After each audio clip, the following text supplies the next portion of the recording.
Hello, everybody. My name's Alex. My co-host or partner in crime, Jeremy. We co-edit, co-own, co-create for the One Intellect YouTube channel, and we have our two friends here, locals to our area in New Orleans, and aficionados of Flesh and Blood. Please introduce yourselves. Whoever wants to go first. That guy. Oh, You got it, Thread. Sure. Go ahead, Thrad. Give it all to right, him. I'll go first. All right. I'm Thrad. I've been playing Flesh and Blood since Tales of Aria release.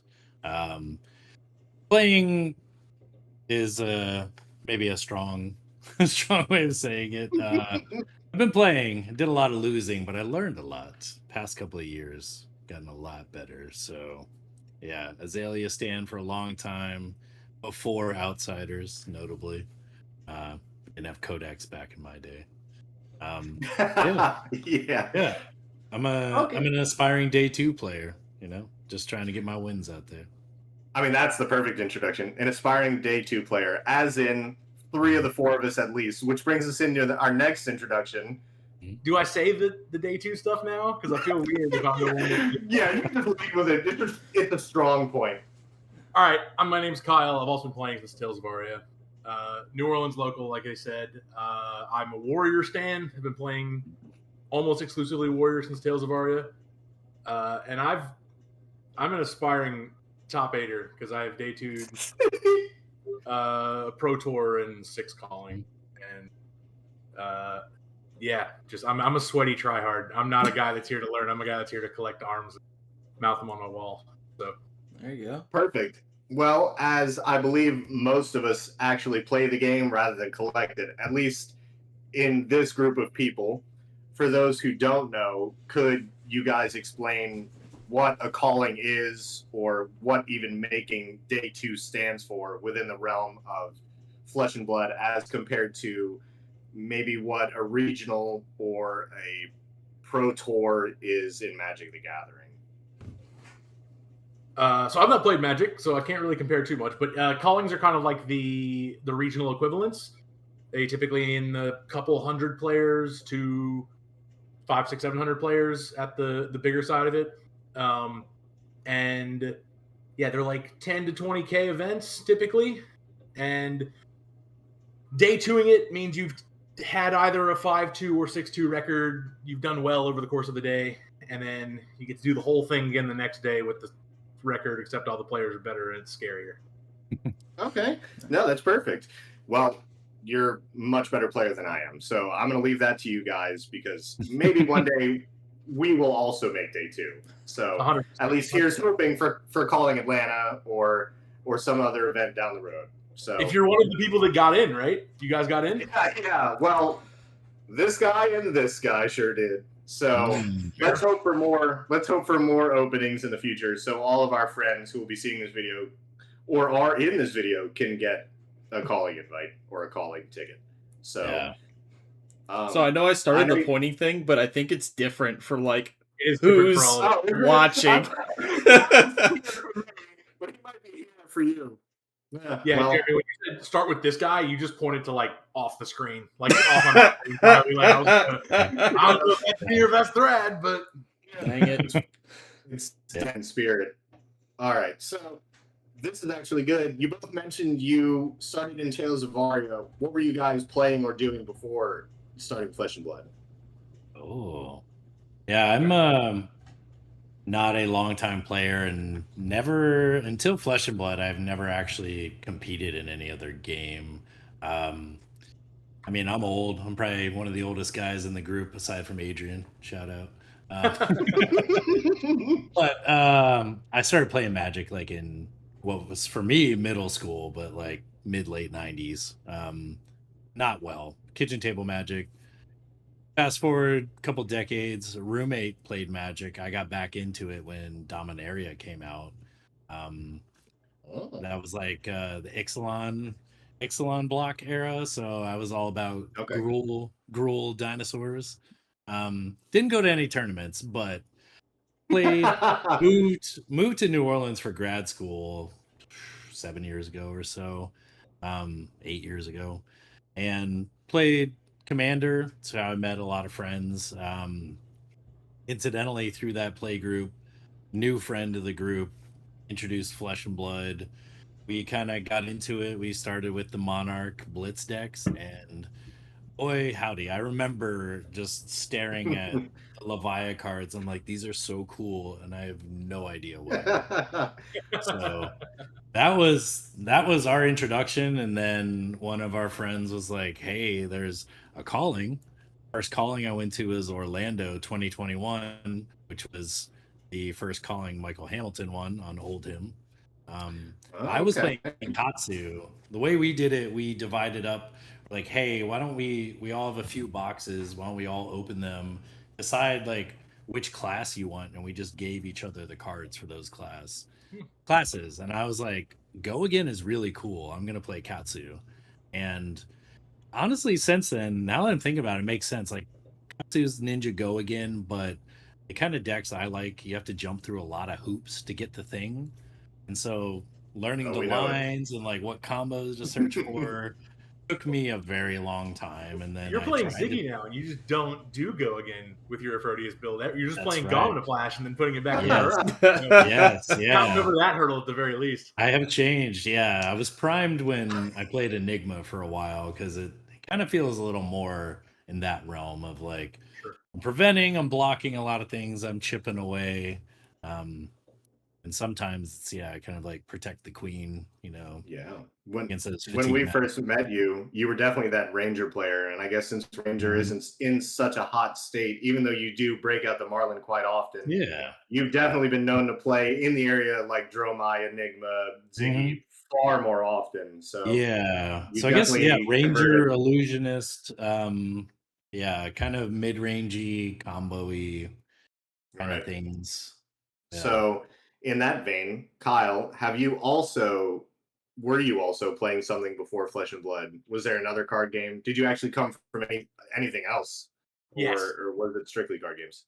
But quick aside, we're filming this like right as Warrior Mastery Pack is coming out, and you said the word Marlin. Marlin and Olympia, guys, it's the same deck. It's literally the same deck. Just you have Codex Frailty and I hate that card. Anyway, so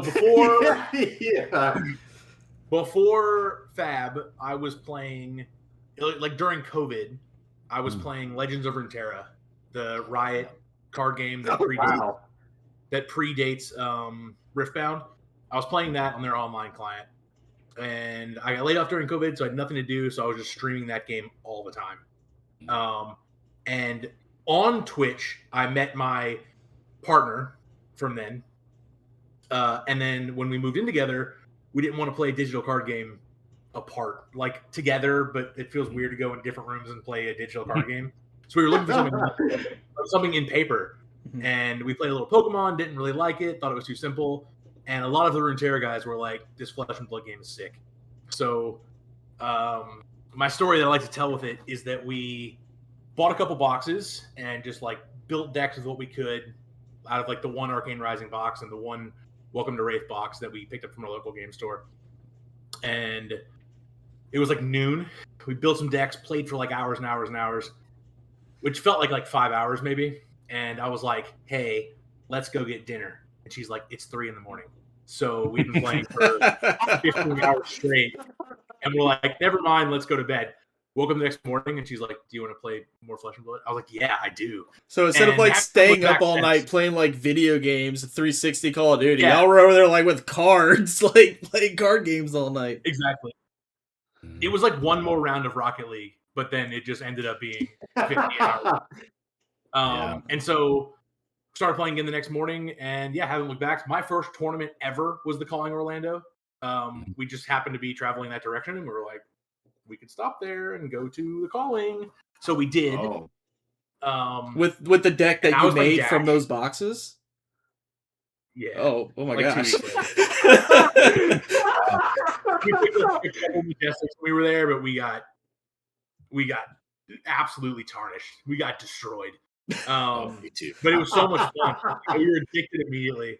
I was playing Dash, and she was playing Katsu, and it didn't work out. She stuck with Katsu. I did not stick with Dash, and I realized that because Katsu was like so aggro, the best way for me to do damage back was to have a reliable weapon on board, which was like one less card I could block with to still swing back. And so I picked up Dorinthia, and that is my origin of my warrior playing. So played LOR and then looked into Fab and haven't stopped since then, basically. Nice. And if y'all don't mind me asking, I got a drill down question. What about Fab that just drew you into it? I know personally for me, I like the way that the cards are laid out on the mat. You have a hero that is like distinctly you, and then you have equipment and gear. It's almost like you're gearing up a character in a video game. And then your cards are like, these are things that my character is doing in the arena and like actually battling it out. So for me, in my brain, it just clicks really easily what's happening. Like I can almost visualize the game in my head, and that's what I like about it, as opposed to it being some abstract thing. I'm curious if that's something similar that draw y'all into it, or y'all got completely different perceptions on this. Mine was that when we started, Legends of Runeterra was like relatively complex, and there was a huge skill ceiling for it. When we started playing Pokemon as the first game that we tried, I was like, this is dead simple. And whoever, when we were playing, again, we weren't great, but whenever we were playing, whoever kind of got their stuff on board first kind of just won. And I've heard that about Magic as well. You can get like land flooded or mana screwed, whatever they call it.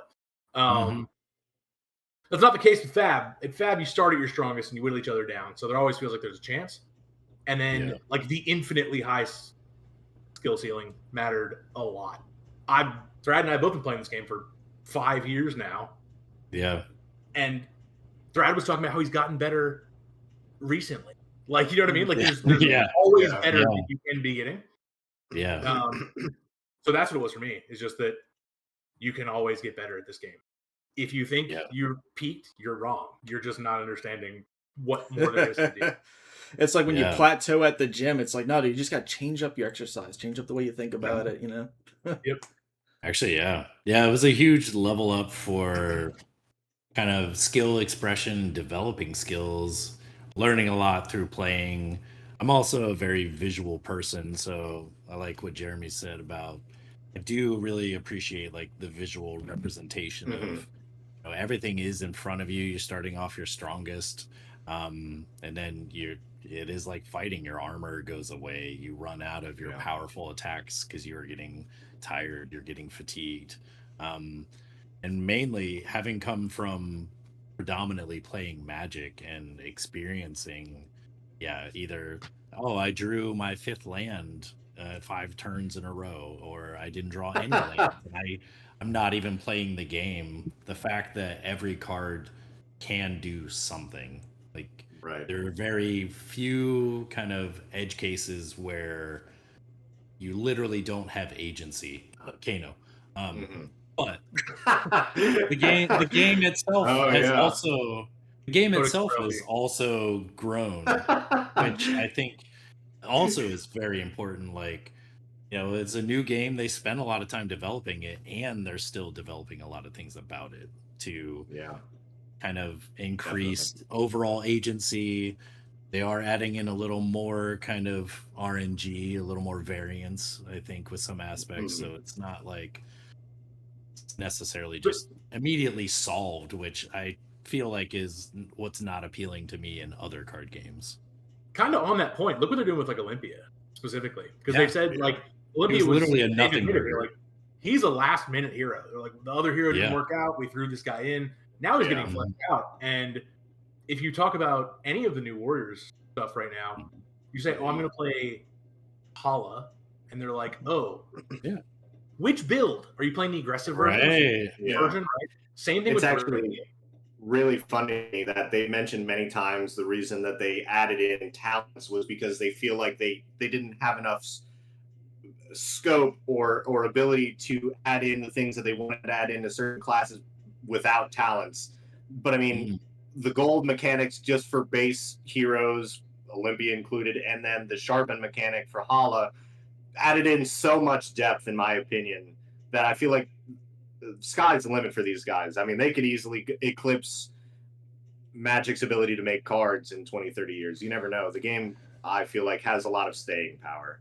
and on that note, compounding further off of that, what I appreciate, and maybe y'all do as well, is I feel like this game has a constantly evolving meta, and even if there seems like there's a meta that exists, all of a sudden some random hero wins a battle hardened or something across the country, like, oh wait, I thought that guy's not meta, but he just won over there. So I feel like this game, it keeps you on your toes in a way, and it allows a good amount of innovation. Because there's something I hate more when I'm playing a video game, or maybe even another physical game like Warhammer, where it's just like there's just an army, or there's just a thing that always wins. So if I'm playing Warhammer at this particular version, Chaos Warriors are just the best because melee's strong, then that's what you have to play that edition if you want to be competitive. And no matter how much I tingle with a different army or my guard, I'm just not going to be good because I'm just not good. Let me build on that for a second. There is definitely a meta. There are certainly things that are stronger than other things for anybody that's watching this and is getting into Flesh and Blood. With that said, this game hilariously rewards. Like, if you are good at a thing, do that thing, and it's gonna pay off for you. Like, and then with that said, kind of in the other direction, is that this is also what drew me to the game. You cannot play this game alone. The community is great, but the game is hard enough that you're not just gonna figure it out by yourself. You can go watch all of the callings and watch all the review videos of how to play this deck. You're going to get slaughtered. That's okay. Thrad and I, for example, have extremely different skill sets. Yeah. And both are valid, but I will notice things in games that Thrad would never have caught on to, and vice versa. Yeah. Where he'll be like, "Why didn't you do that?" And I'm like, "Oh, that's a thing that could have been done, but that's just not how my brain works." And so the fact that the community is so great is everybody has like tips and pointers, and it's all good and it's valid. I remember when I first started playing at the shop with you all.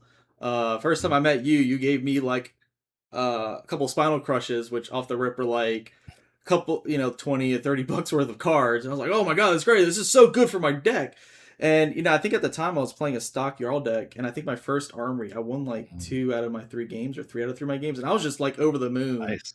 But then again, I think it was super early, and we were just kind of building our community at that time at the shop. Fair. So this is it. That's good. Yeah, that was Go 4. I think that was your first time actually in Go 4, and then Jeremy, that was his first armory. So that worked. It worked out really well. No, and the community has been absolutely fantastic. I've played, with the other Pokemon communities and Magic the Gathering communities. Not to say that they're not great, but I've consistently in those groups, they're either much younger than me or much older than me. I've never found a group of people who have been, relatively around my age or whenever I go to different events, I see people who are just normal working class adults. Not to say, anything else about any other. Fab is easily the most socially 100%. 100%. Yeah. Just dudes and chicks, just people that are there that have lives. It's great. No, I love it. So speaking about, it's funny because Jeremy brought up Warhammer. Me and him originally didn't play card games. We came from Warhammer. I've been playing Warhammer for about 17 years.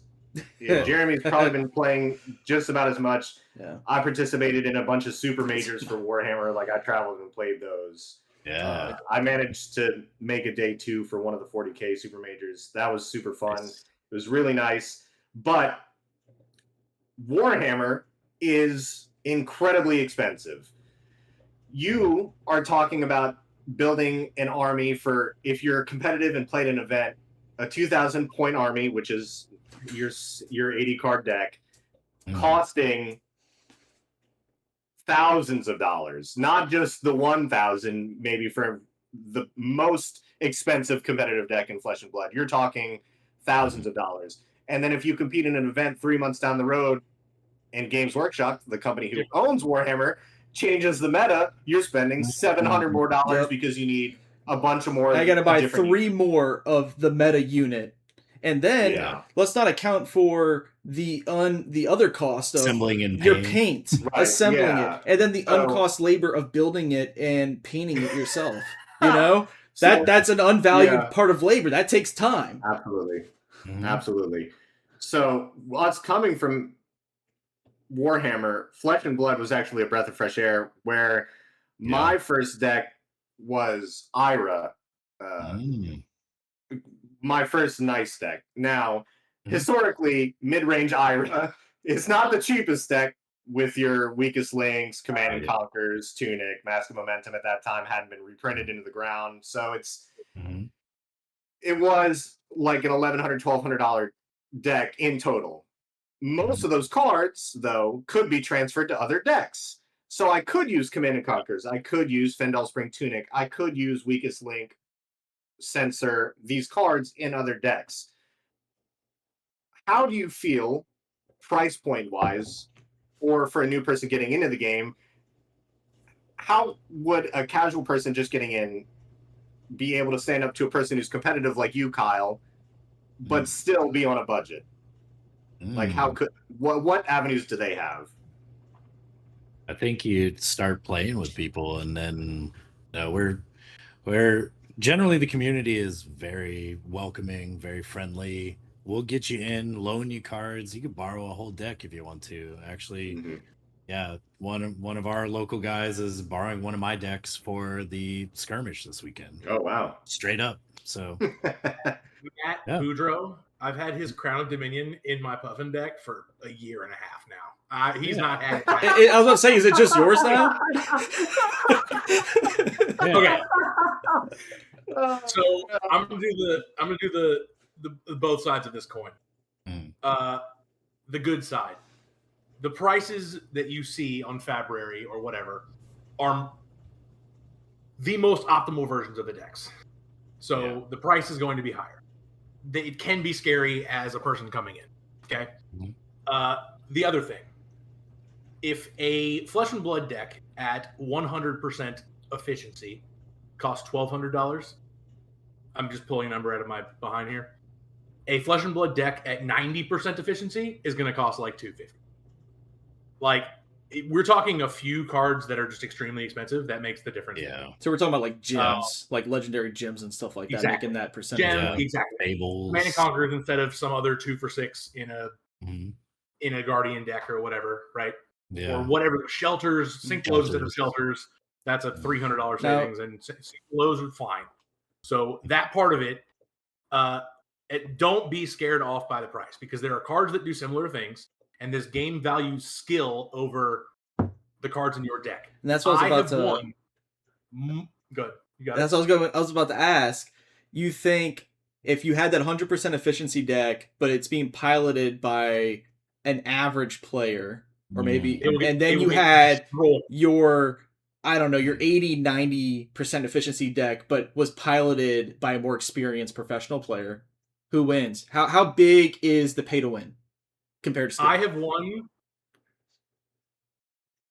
many armories this year with a deck off the shelf, like with the Ziggy deck off the shelf, and you go 4-0 3 armories in a row. It means nothing. It helps. It would be nice if I'm playing against somebody who is similar to my skill level. It's going to be rough. I'm not going to. I feel like what you're not telling me is when you started playing and you opened those few boxes of Welcome to Wraith and you 4-4'd your first calling with a thrown together Katsu deck. You don't have to be modest. Tell the people it's okay. Well, it's not. That's not the point though. It's what happened. All right. Technically, answer your question.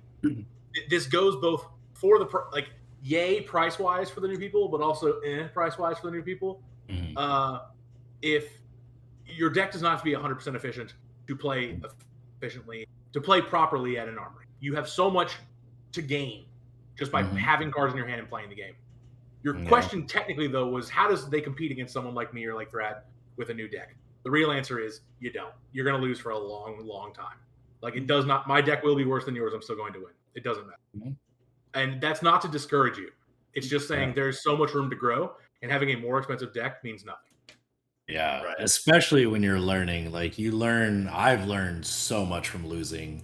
My first year and a half, I don't think I had more than one win in an armory. It was Like, against I me. was- You beat me the first time we ever played, so there's. Yeah.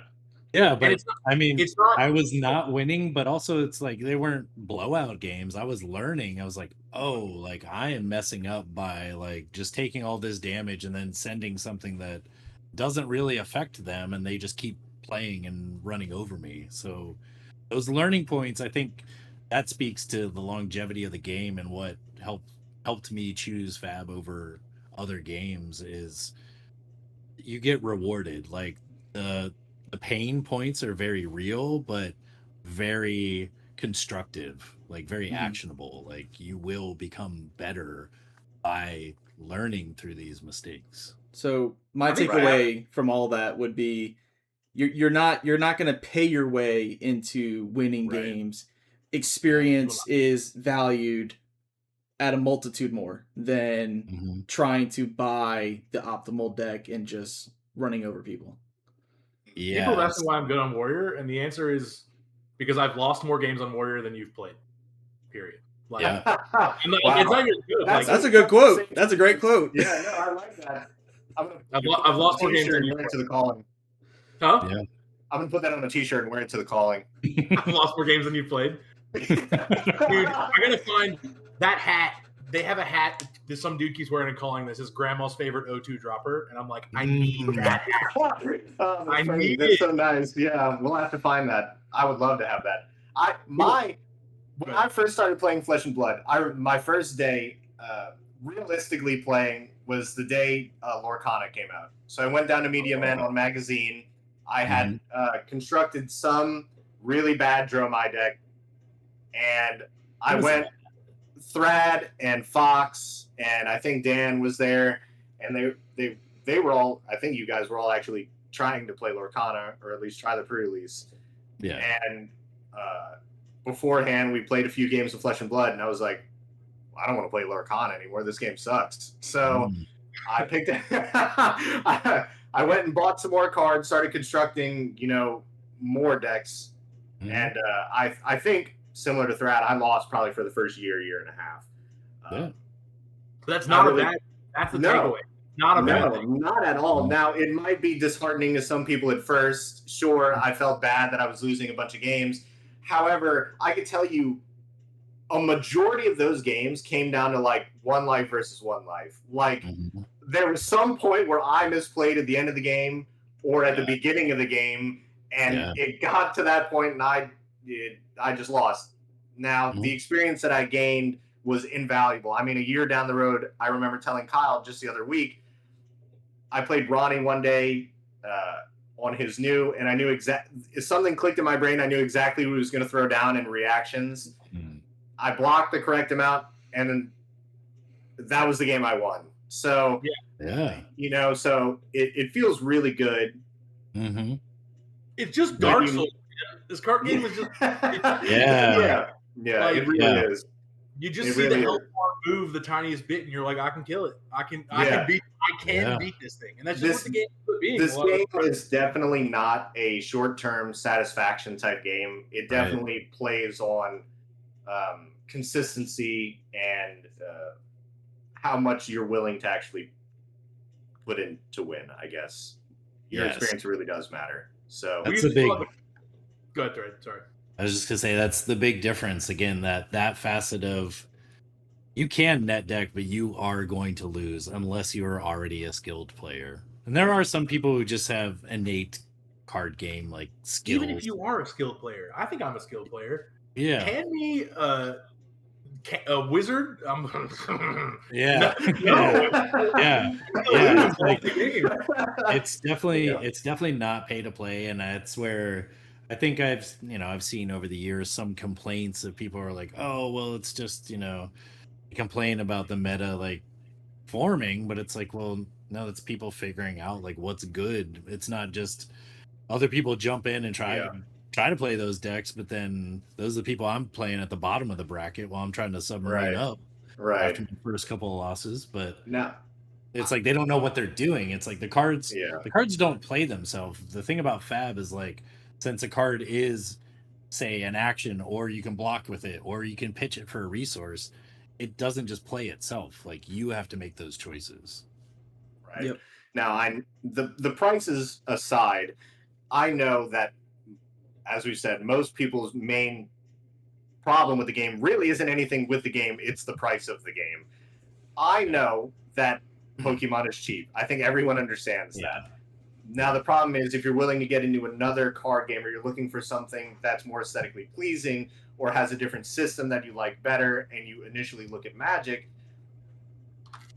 me personally, I think there's modern decks or commander decks that are just as pricey as Flesh and Blood. Like, there's, to me, there's no difference between Flesh and Blood pricing and Magic pricing if you're willing to go to the level of you wanting to play and get better. Yeah. At that level, at a more competitive level. Well, and Magic has perpetual rotation too, so you're actually spending more money more frequently. Right. Yes. That's actually one of the things that drew me into Flesh and Blood that I forgot to mention was your cards have a lot more staying power, maybe even immortal. You're not cycling through new decks every season or something like that. Now, I know a lot of people who have come from different games to Flesh and Blood, not like you guys who just got introduced to something, you know, maybe playing a computer game and then coming over, even though it was a card game. What would convert Magic players or Pokemon players to Flesh and Blood? What would cause these people, maybe not so much Pokemon, but Magic or Pokemon, you're 7 years old, 10 years. Yeah, maybe not Pokemon, but maybe hey there, Jimmy, you ever heard of a game called Flesh and Blood? Maybe more the older folks, the Legend of the Five Rings players, the Magic the Gathering guys, the Star Wars Unlimited guys. Like, what would cause them to come over to Flesh and Blood? What are some of the perks, at least, of our game that you think other people would really like? Organized play. Say again? Organized play. They invest a lot in tournaments and places to go, places to play the game. And a lot of people have nodded to that. People I've met that came from competing in other games, you know, having that makes it relevant. Right. Now, even at the base level, like say you go to your locals and what would Magic the Gathering calling your Friday Night Magic?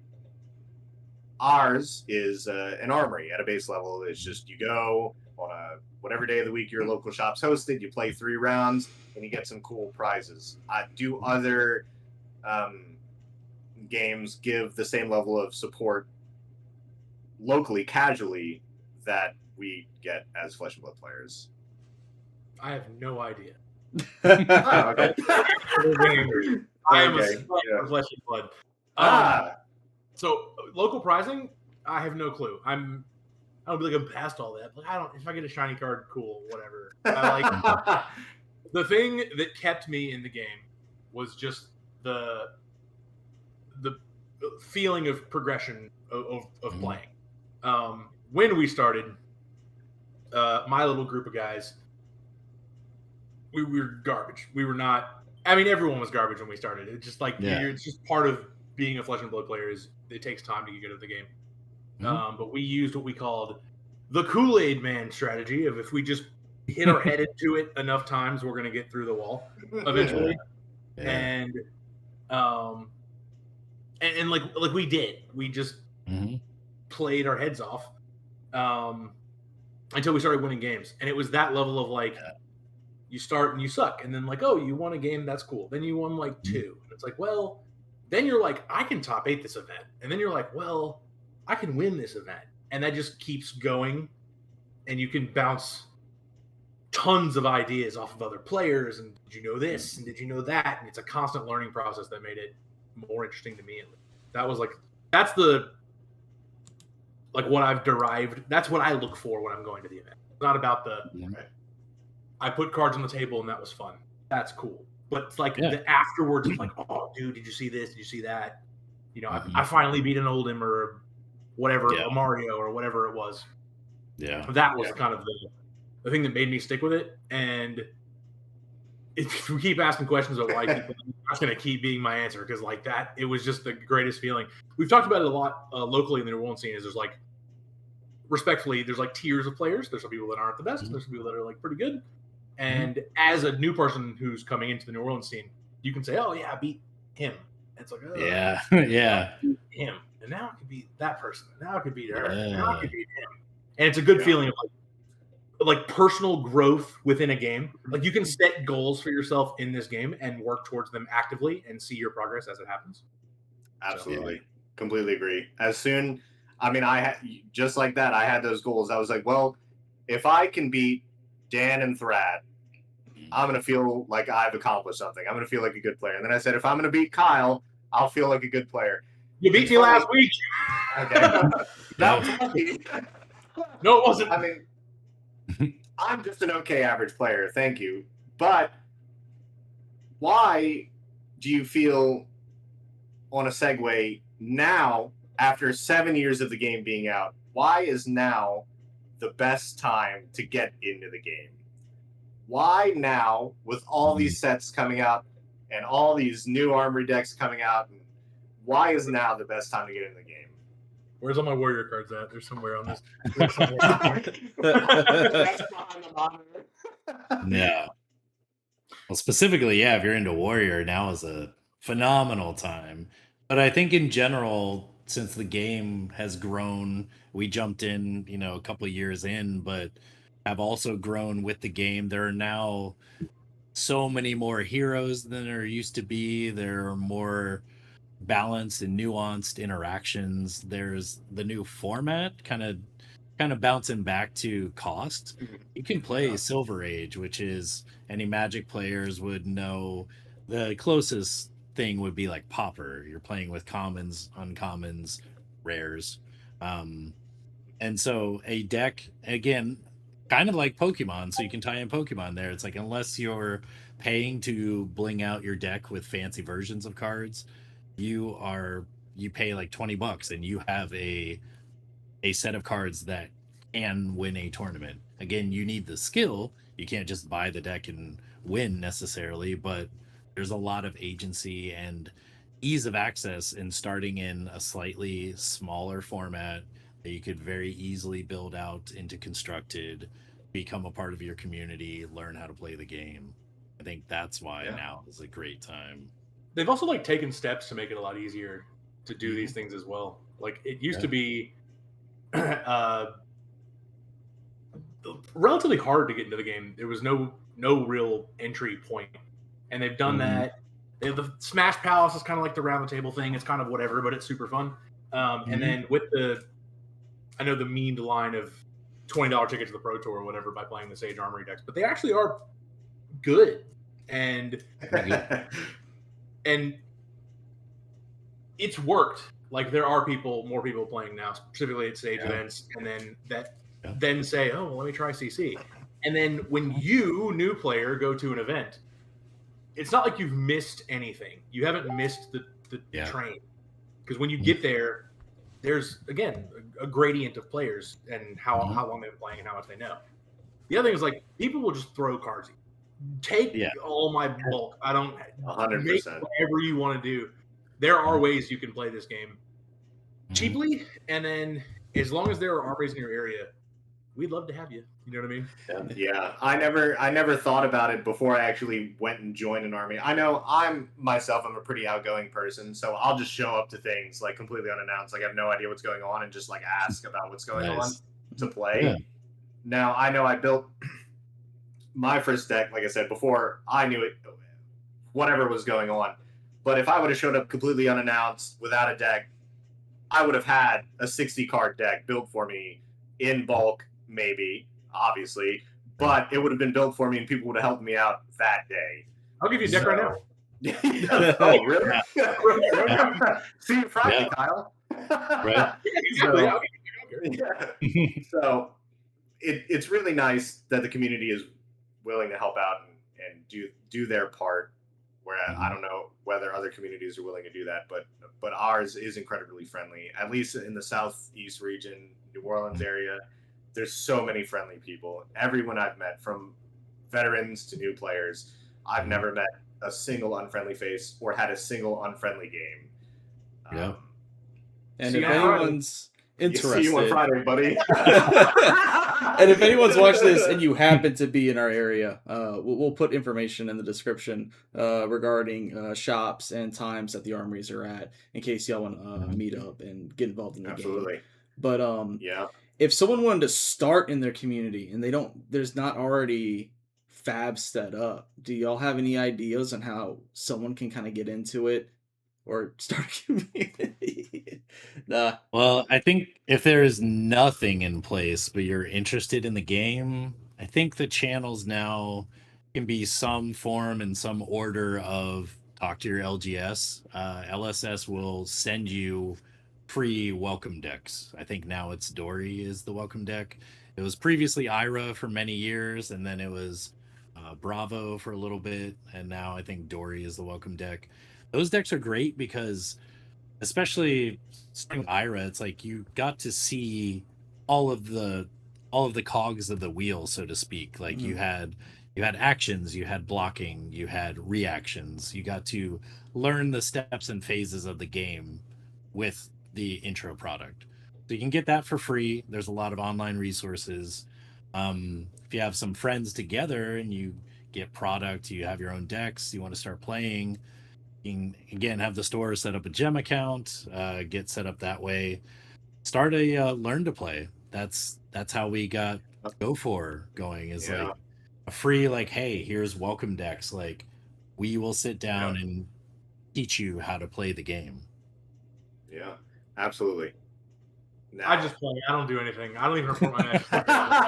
This is not a question for me. That's true professional. Kyle never reports. So I've never reported it. Like ever. A win or a loss. It's like, a problem. Oh, I missed top 8 one time because my opponent just reported incorrectly and we didn't catch it. Oh my goodness. Wow, that's got to be a terrible experience. Okay.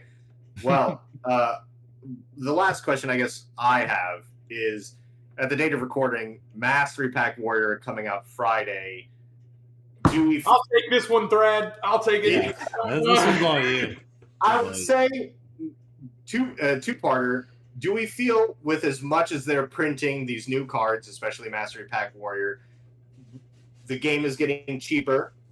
And then B, do we feel like Warrior is a good introductory class for new players? It's the best class. All right, there's a skill. Tell me your bias without your saying your bias. For learning how to play this game. There's a skill that everyone fails at. First of all, cheaper. Yes, it is. They reprinted a bunch of staples. It's going to get cheaper. All these classes are relatively approachable. The Hollow Armory deck and the Olympia Armory deck are both really good off-the-shelf products. All right, that answers that part of it in my head. The other part of it. There's a skill in this game that seasoned players will know how good you are instantly by how you do this thing. And it is blocking. Yeah. How good you... I don't mean just put cards in front of the things that are attacking. I mean, like, if someone is good at blocking, you have to give them significantly more respect immediately. Warrior is great because we can block and we can attack. And you can pivot between those on a turn-to-turn basis. If you are trying to learn how to play Flesh and Blood at an all-encompassing level, Warrior is one of the greatest places to start. Because you learn how to block, you learn how to attack, you learn how to leverage your armor, you learn about tokens, and you learn that arcane damage sucks and that those fear move from It's the most important things. Warrior is a great place to start because you learn about how to value cards properly. Yeah, right. It would be worth mentioning that both Hala and Olympia are almost or are at 0 living legend points, which is our game's rotational system for cards. So both these heroes are fantastic pickups. Not only that, poor Fang, which I'm sure we're going to get Thrad to speak on in just a second, is also very close to the bottom worth of living legend points.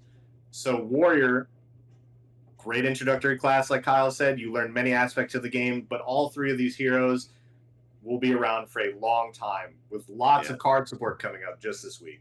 So I know I'm going to do the pointing thing again, but Thrad and Jeremy, wherever they may be,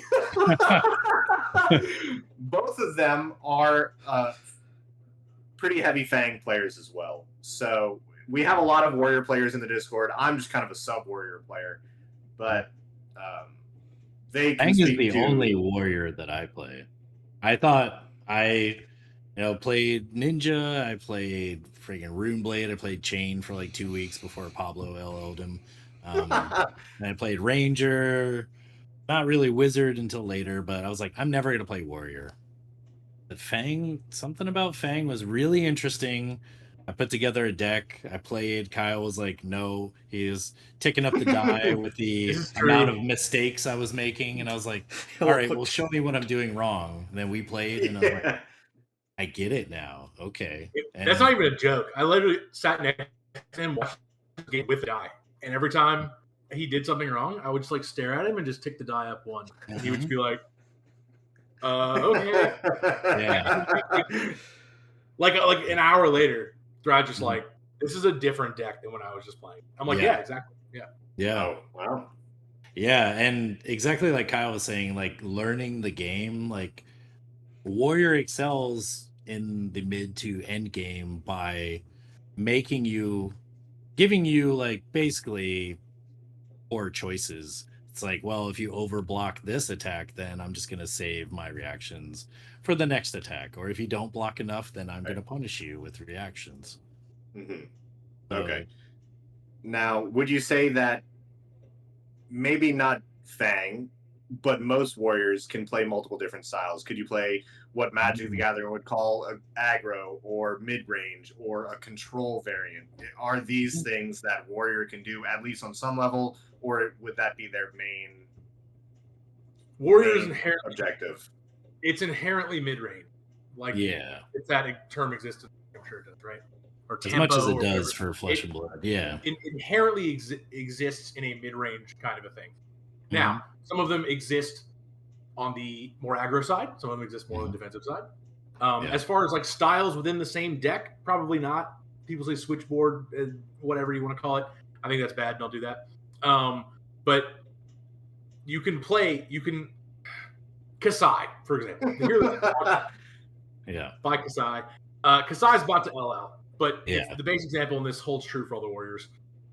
Fang is a ninja and Bolton's a Runeblade, so I'm not going to talk about that. But the other Warriors, they all block. The overwhelming majority of Warrior cards block 3, and you have very good armor, so you can play defensive if you need to. With that said, sometimes you see hands and you're just like, how much damage does this do? And you just roll with it, right? And you can push more. So it does have all of the 4 remaining Warriors, Olympia, Dorinthia, Hala, and the other one that I have. Fang. No, Fang, Bolton, Dorinthia, Hala.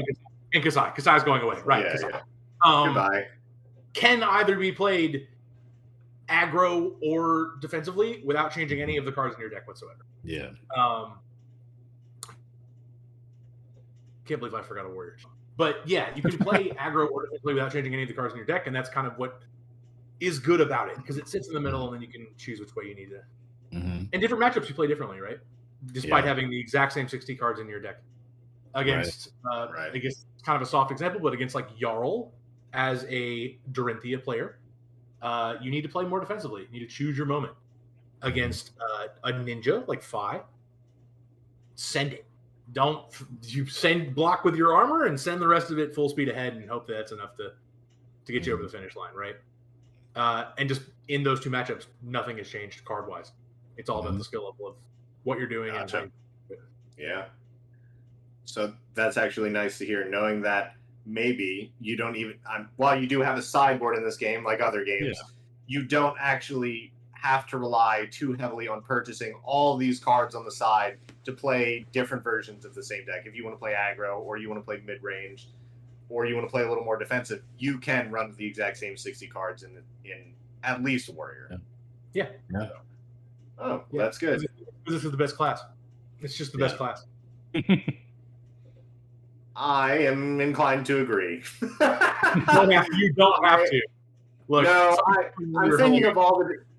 I've been called someone who owns one too many decks by a few too many people. Having or do own a majority of them and play not any of them.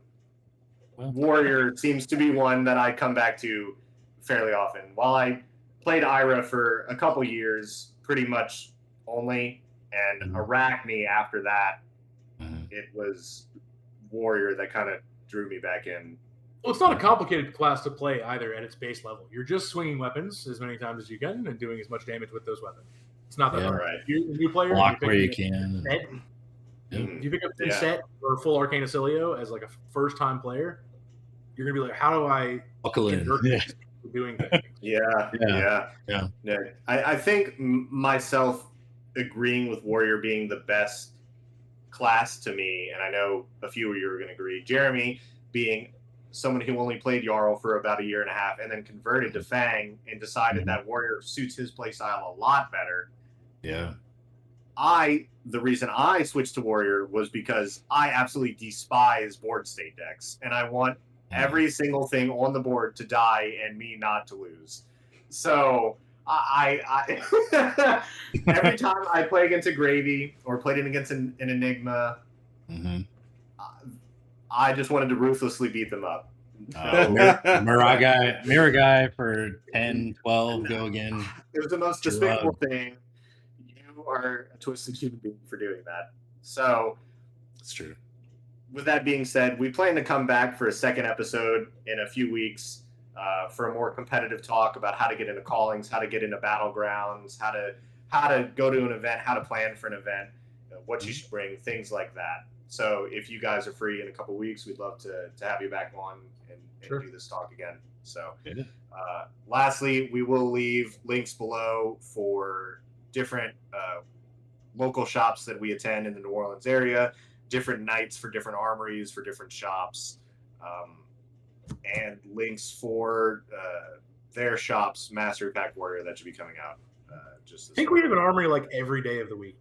Somewhere in the New Orleans area, there's one every week. Yeah. You guys, whoever's listening, you guys will not be amiss. I mean, we do have an armory on, at least I can think, Wednesdays, Thursdays for Sage, Friday, Saturday, Sunday. Yeah. I think we're only missing Monday. Only Monday? Yeah. Do we have a Tuesday? Monday and Tuesday. Baton Rouge is Tuesday. Okay, yeah. So within an hour drive anyway, we're covering 6 out of the 7 days of the week. So, but thank y'all for joining. We really appreciate the talk. It was a lot of fun, and we'll see you guys again in a couple weeks. Thank you. Awesome. Later. Thanks for having us.